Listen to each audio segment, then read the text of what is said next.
Hello, beautiful souls. Welcome back to Channel Your Light, Own Your Intuitive.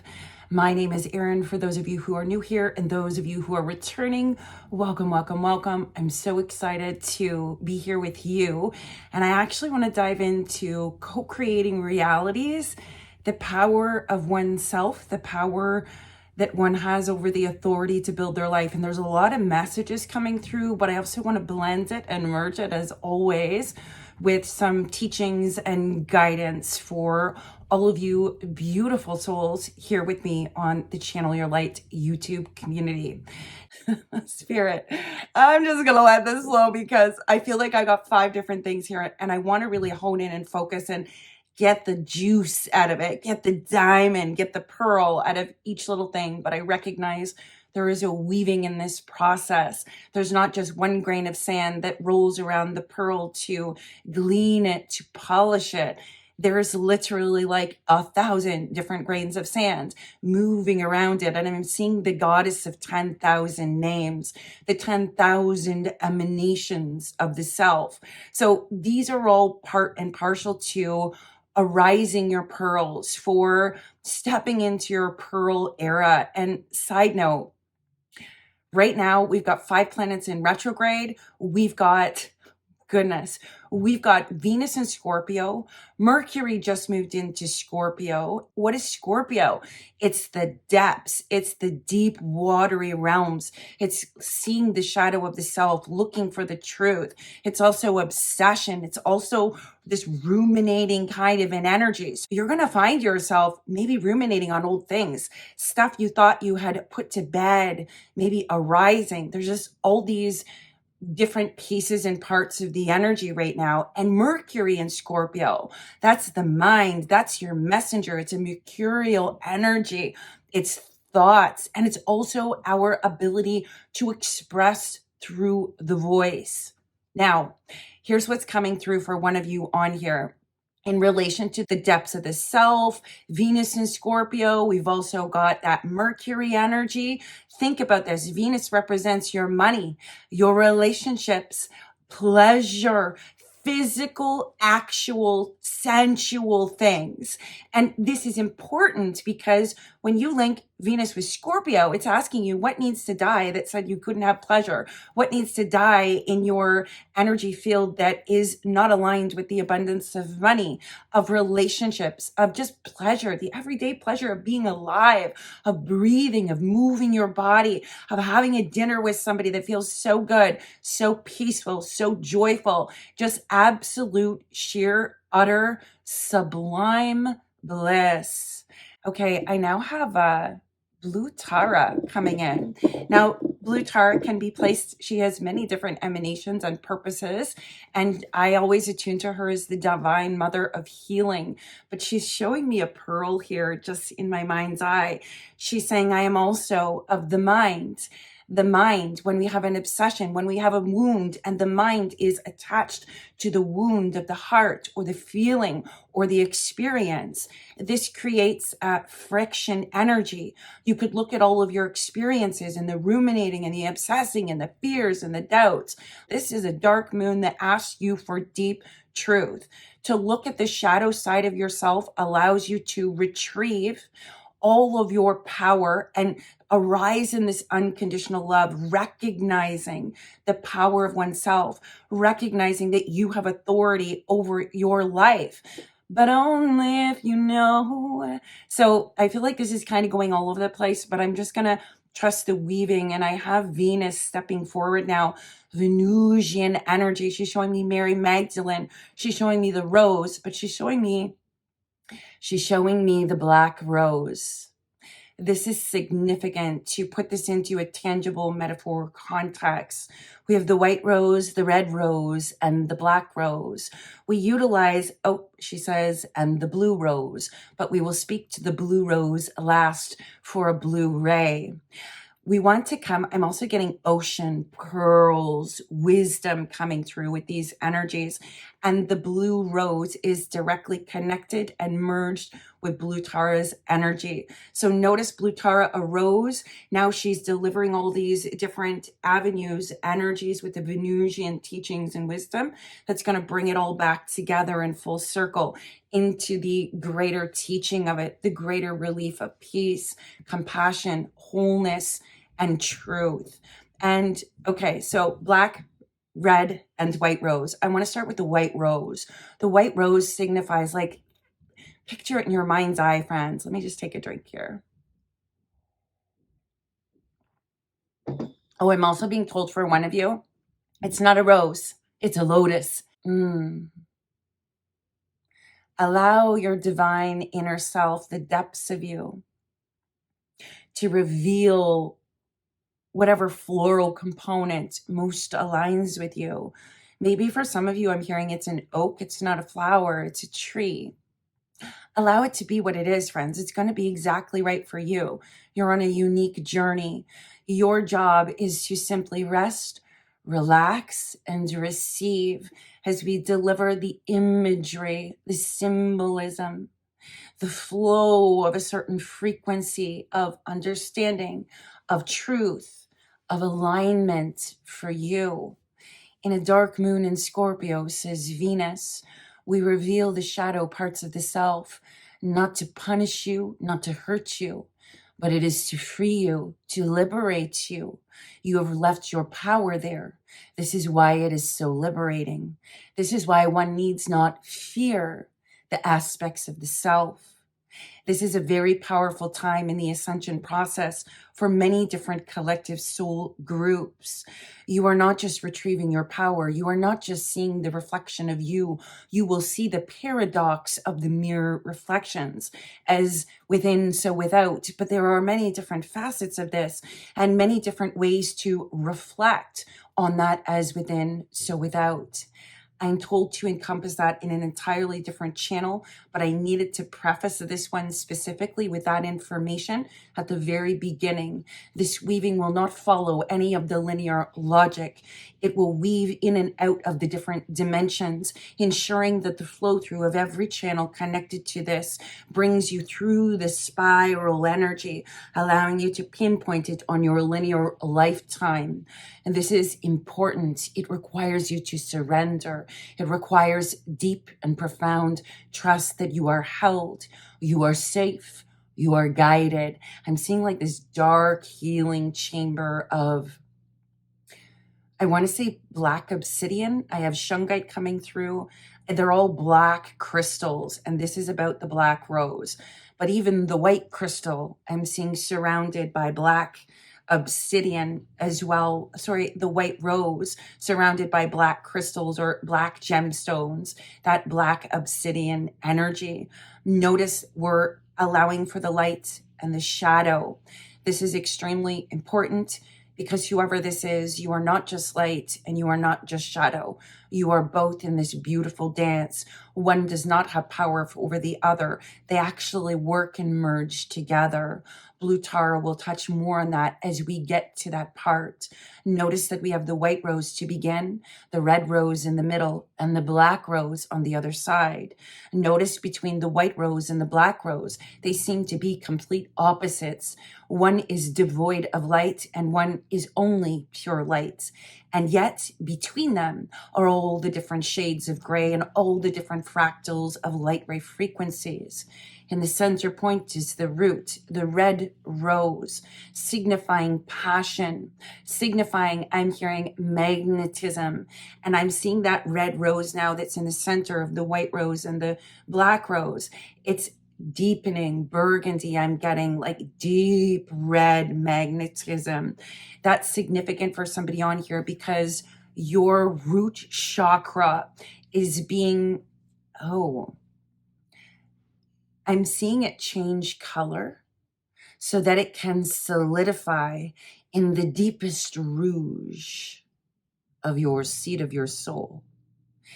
The red rose changes color, just as all the fractals of light experience an array of colors. Each color has a different vibrational frequency. This is not just a spiritual, intuitive energy. These are literally scientific notations, understanding the ray frequencies of light and fractals of light. Each light ray frequency, each color has a different vibration and frequency on the spectrum. Now, it's so fascinating. We're dipping on all these things. Maybe you got a little bit of a science mind. I love that because it allows us to take these concepts, these ideas that some of you who are highly sensitive, you understand them energetically, but science actually allows you to be able to pinpoint and say, see, I'm not crazy. It's not me just sensing energy. That's actually a physical frequency vibration that can be measured. It's so powerful. Anyways, that's just bringing that in for all of you who have felt like all this intuitive stuff is a little bit wild, just to kind of ground it into that little bit of science. Science isn't your enemy. This is specific for somebody on here. Science isn't your enemy. It's catching up. It's allowing the entire world and you to be affirmed in your understanding of your own energetic frequencies and what you sense and feel that other people can't necessarily pinpoint, or they can't see it. You can sense it, you can see it, and you can feel it. And the beauty of science, as it begins to just build up now, it allows us to actually pinpoint those things together. Wow, we're really going a lot of places here, friends. If you're still with me, hallelujah, praise Jesus, I'm hearing. And not to worry, we're going to come back into this. This is significant for the red rose, for your root to shift from that red kind of, I'm seeing like blood red, but it's a vibrant, fresh, raw blood versus old blood that's coagulated or is dense and thickened. Old blood, you know, when you cut yourself and it bleeds and then it dries, it becomes very dark, it becomes hardened, it becomes dense. That red rose that's turning to a burgundy is that root of you, the rose root of you, the centrifolia, as you would use to the holistic or herbalistic term. It's almost like all these petals all turn the shade of deep red, ruby. I'm getting magnetism.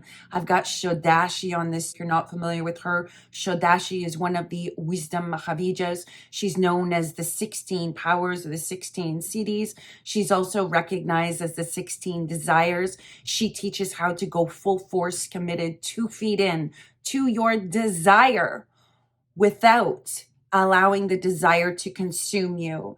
That is a powerful tool in manifestation. It aligns you with the frequency of the desire. It removes the fear.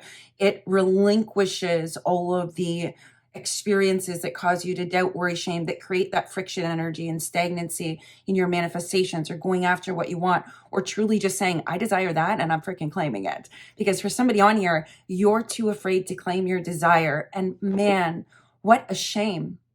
Imagine fear being the only reason you can't fulfill it. Whoever that is, your desire is pretty big.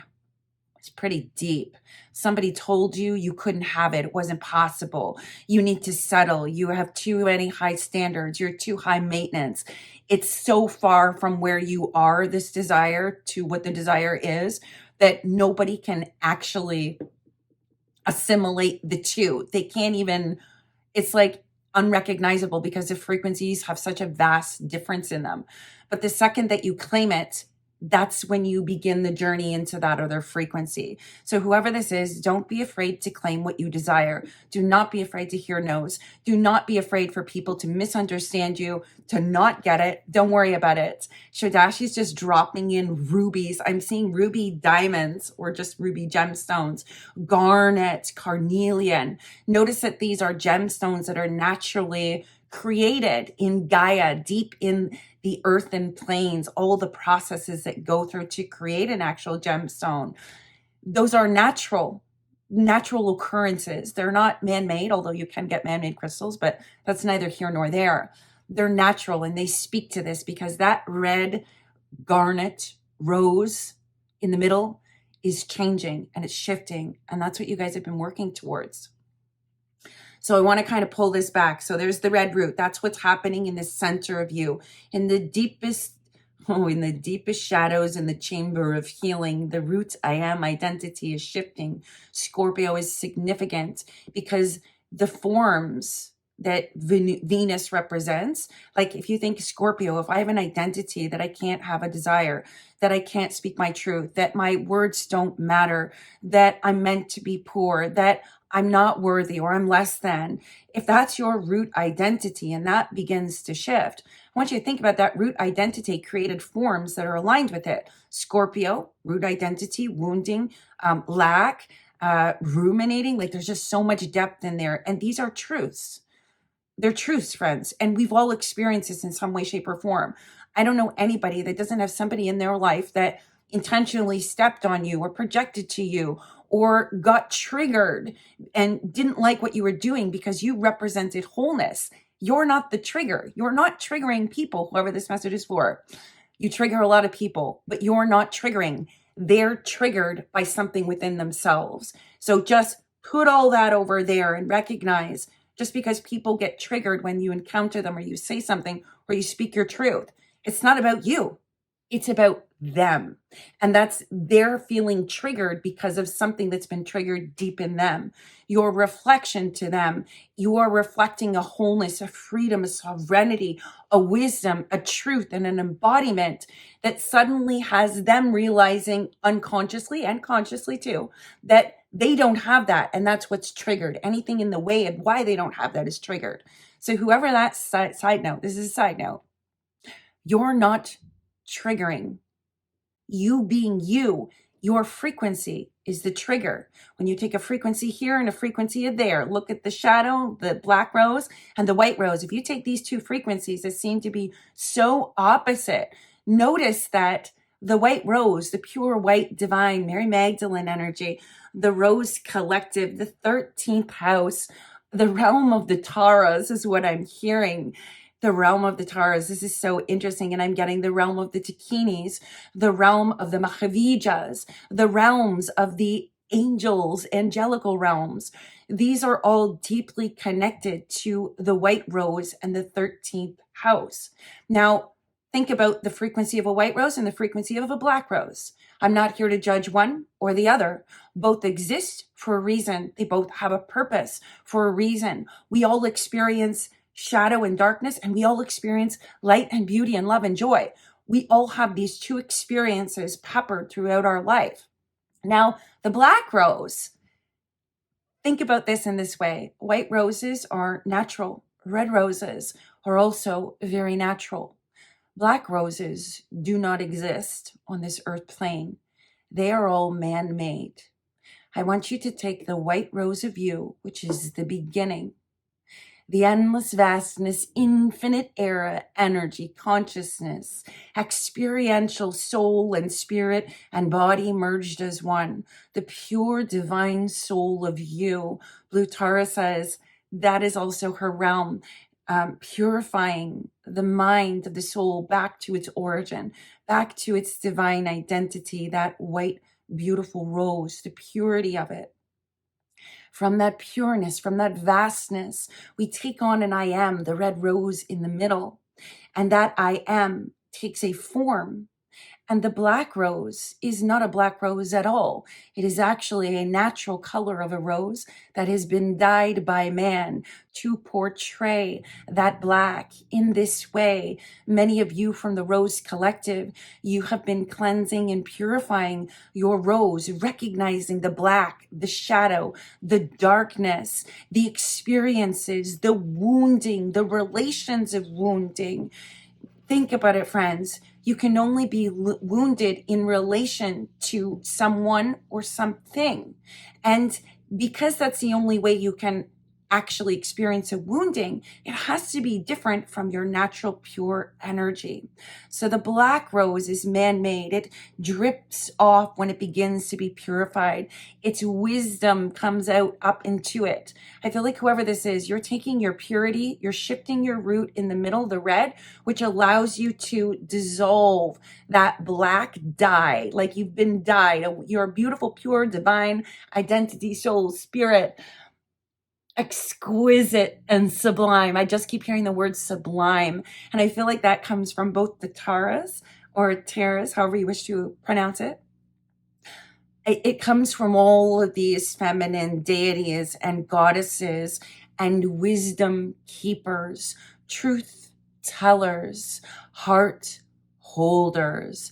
Blue Tara is showing me I'm getting the conjurer, but it's a different level of conjurer, and I feel like that's an entirely different video here, session here, because it's powerful, but we're just going to touch on it lightly just to plant the seed and the understanding, drawing it in. I also have SIRIAN energy here, and I have LYRAN energy. So those might be two star seed systems that you relate to. This message is particularly for you. Ugratara says, I am the hand of the divine that comes to the heart and wraps itself around it. I hold the beating heart where it has been blackened, stipened, stagnant, where it is death by 1,000 cuts, 1,000 words, and 1,000 energies. I hold the heart as I blow with the mind and the words and the wind. I blow the dust off of it as the black slowly moves away from it. So fascinating. She says, I'm conjuring the deepest heart in order to purify it. Think about the heart as the white rose, as it beats the red rose, the life force energy, the I am, the form, the identity, and that darkness, that shadow, that blackness. I feel the need to really point this out. That's not bad. That's where you're going to discover your pearls. Like, that's where your power is, friend. If you're afraid to see a piece of you in the shadows, you will never feel totally empowered. You will always feel lacking in something. You will always be missing a piece of yourself in terms of a conscious awareness of it. You always feel like you're going towards something. That's the power of the black rose, the experience, the fact that a rose is even dyed black, it's man-made.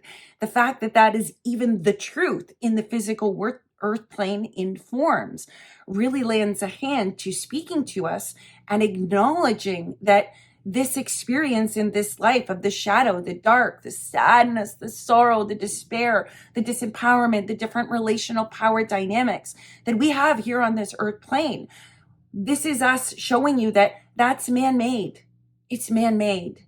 And you have the power of this white rose underneath it all, this divine identity, this sublime divinity that is attached to nothing. It's completely detached. It recognizes that your existence is an idea, and every experience can be utilized, amplified as a catalyst to shift that red rose root. Whoever this message is for, that's the process you've been going through. This is also, I'm seeing a check mark, checking all the boxes here. We're checking all the boxes. So maybe you feel like this is checking all the boxes. Let me know in the comments how this is really touching you, friends, because I love rolling with a multitude of different energies. Even though we dropped into all these different places, we are going to have very specific messages that come to each one of them through the remaining next 2 weeks, because it's some powerful stuff. It's some powerful teaching.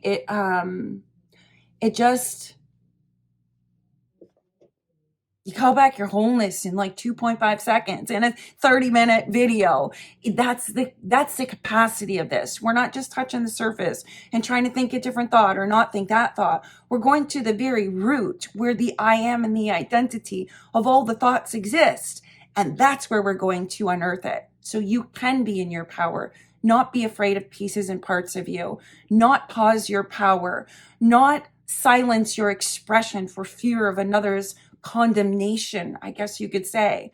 And here's why this is powerful. All those people, all those shadow, all that darkness, all those crappy experiences, including psychological warfare and spiritual warfare, what are those actually for? To call you so deep into your wholeness, to claim all of you, to love all of you, to purify all of you, to empower all of you. In this way, I'm seeing somebody's black rose, all the black dye is coming off. This is the power that we have within us to transcend anything, everything. It's just a matter of perspective. I actually feel the need to clear my throat chakra because of that. So I apologize, friends, because some people have trouble moving through the throat aspect of it. And I want you to think about this. The third subtle energy body is your mental body. This is also your solar plexus. It's your personal power. Imagine if your mental body is filled with doubt, shame, guilt, worry, ruminating, obsession, lack, fear, abandonment, whatever it is, codependency. If that's what your mental body has been I'm seeing somebody's like trying to inject that into your mental body. And for one of you on here, this is somebody consciously actively doing that. It's your energy, it's your mental body. You clear it, you decide what gets to stick, what gets to stay, what you allow to filter through, and what you close out. And for another person on here, the person that is injecting this into your field, it's not conscious. They're completely unaware. Ugratara says, this is where we need compassion. Witness that soul. Recognize they're completely unaware. They haven't even looked at the shadow of where they feel disempowered. They are in the waking world, trying to experience their power.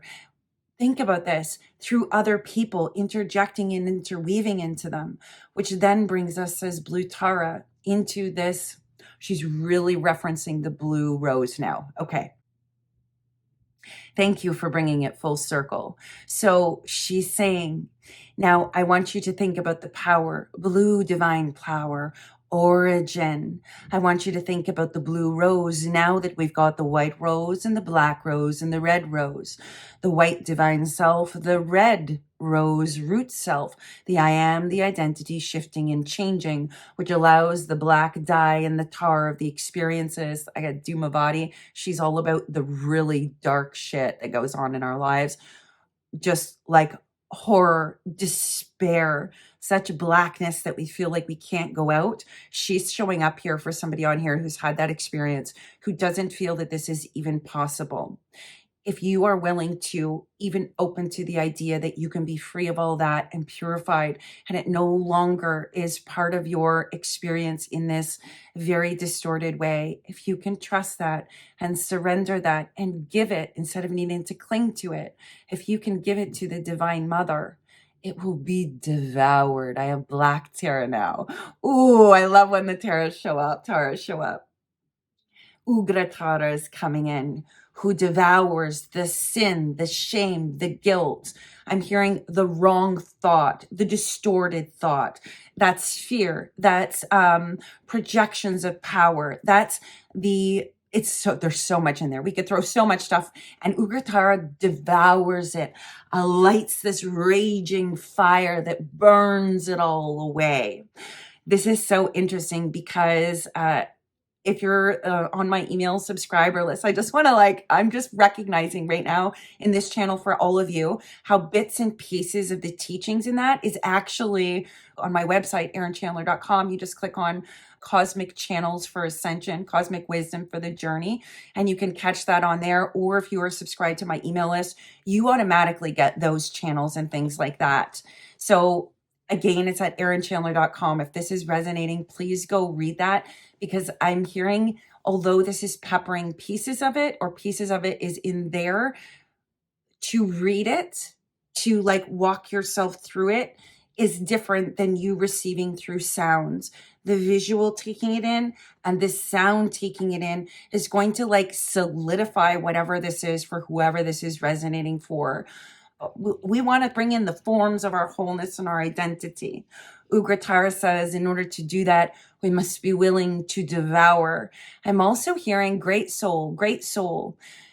Ugratara, this is not for everybody.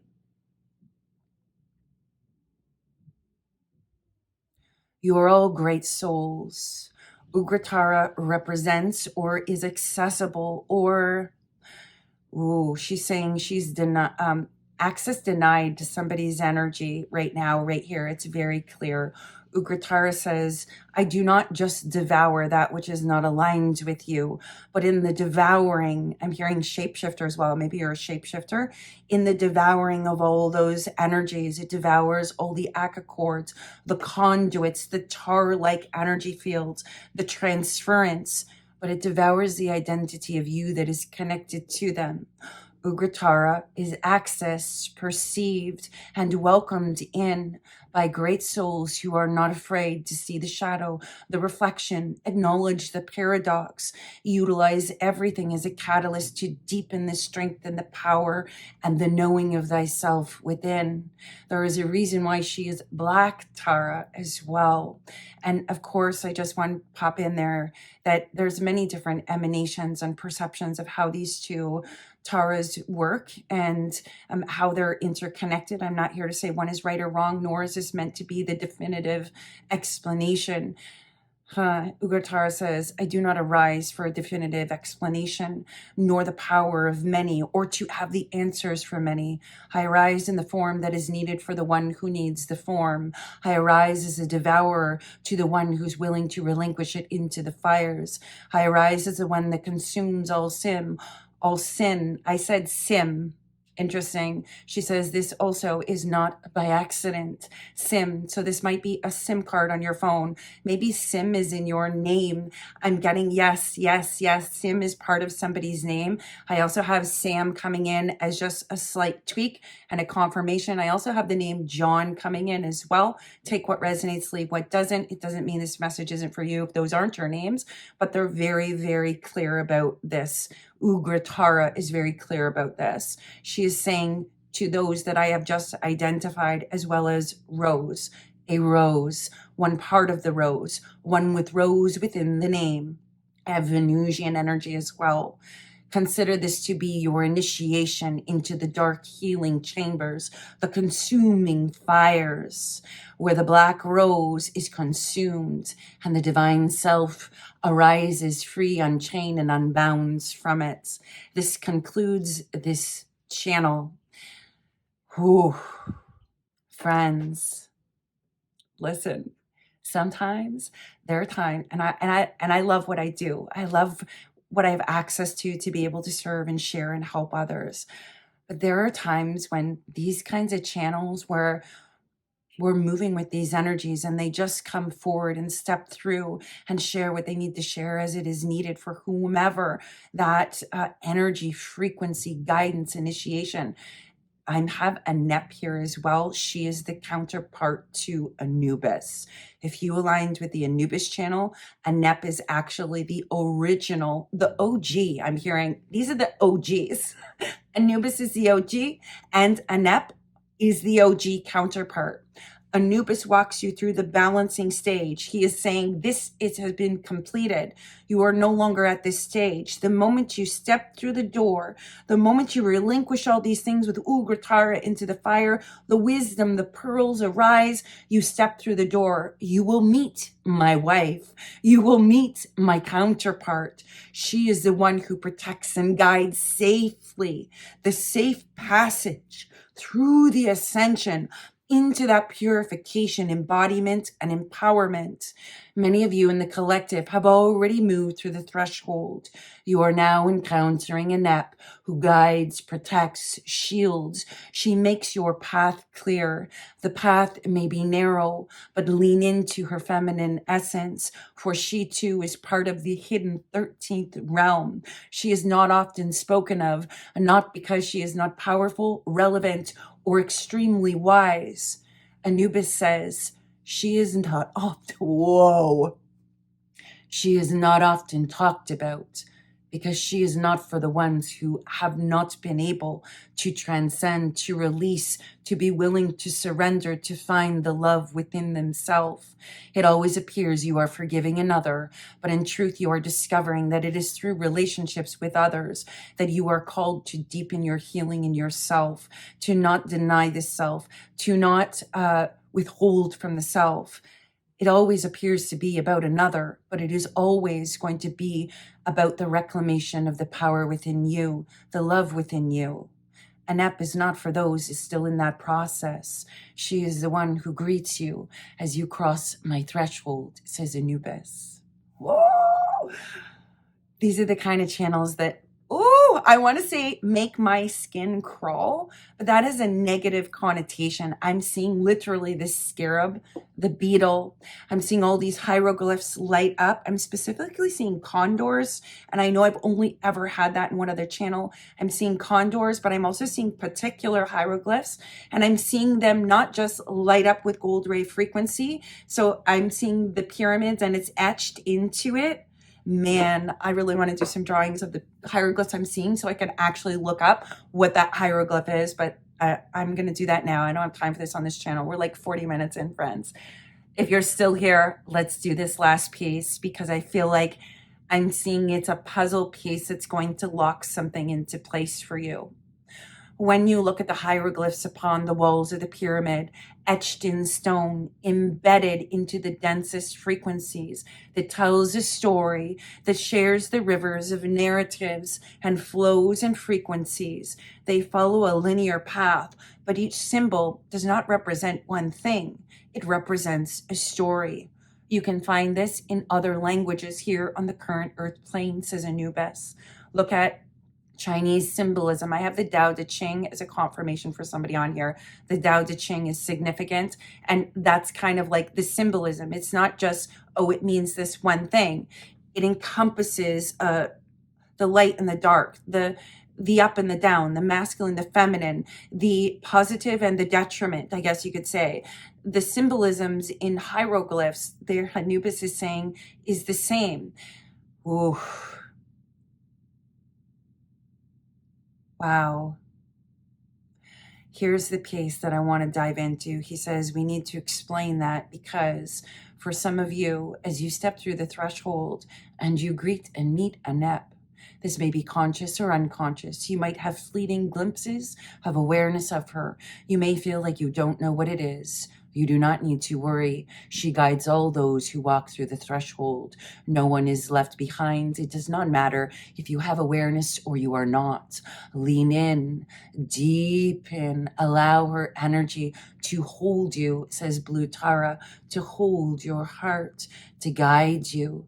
Do not get stuck in the logic. Allow yourself to be moved by the hands of the divine, gently, powerfully, clearly. The hieroglyph that is being lit up for someone on here. As you see the stones, it appears that the hieroglyphs have been etched into the stone. I have a scribe here as well, etched into the stone. Also recognize the energy and the frequency of what has been etched in. When it is activated, it lights up with an energy. Whoever this message is for, I see your inner temple pyramid, and every hieroglyph has been lit up and activated with gold ray frequency. But there is one, they're showing me the triad of the upright masculine energy within you that is changing its frequency. I see rose. I see the lotus. The lotus has been activated. The lotus within, the pink lotus.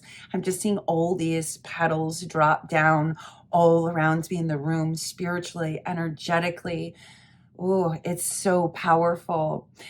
Whoever this message is for, Anep activates the lotus within. I see it blooming on your crown, but I don't just see it on your crown. I see it like the pink lotus through all your entire energetic field. Side note, I know a lot of you have done the goddess activation frequencies, but there's the new moon one. I'm going to link that in the video description box below. You get 3 different activations. One is the pink lotus quantum clearing of all your chakra energy fields to align them and really inject that frequency of the pink lotus. Wow. I'm seeing all these coins. It also has Lakshmi for abundance, Bhuvaneshwari. These are different deities and goddesses that you can access their frequency through these activations. I will link that in the video description box below. If you feel like you really want to align your physical form, your mind, your energy, your spirit, your emotional bodies with these frequencies, these activations are so powerful. So many people have had such great experiences with them. Like you can feel it. That's the beauty of channeling. You're connecting to a frequency. It comes into you. That light of it, the highest dimensional frequency, shifts all the denser frequencies and realigns them within you. So if you feel called, it's in the video description box below. Wow. Wow, wow, wow, wow, wow. This is really exciting, friends. I don't even know what to say at this point. My jaw is on the floor. I am I am so grateful to all of you being here to co-create on this channel, this reality of being able to tap into the guidance of unconditional love, of seeing each other at the depths of who we are, of allowing each other to be who we are, affirming ourselves, coming into our own power of ourselves.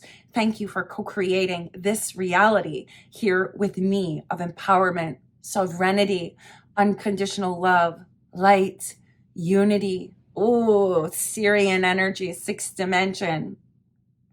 Friends, I will leave that with you. If you haven't done so already, if this resonates with you, let me know in the comments. Also, let me know if this message was yours. And of course, any likes help the algorithm to allow this message to reach more people who are also in this process, which allows you to actually connect with these collective soul groups and your soul tribe. Being seen allows you to be able to find them. That's a specific message for somebody on here. You must allow yourself to be seen in order for your soul tribe to find you. You are not alone. I will close this completely, entirely, efficiently, completion. Beautiful souls, I'm sending you so much love, and I will see you in the next session here on YouTube.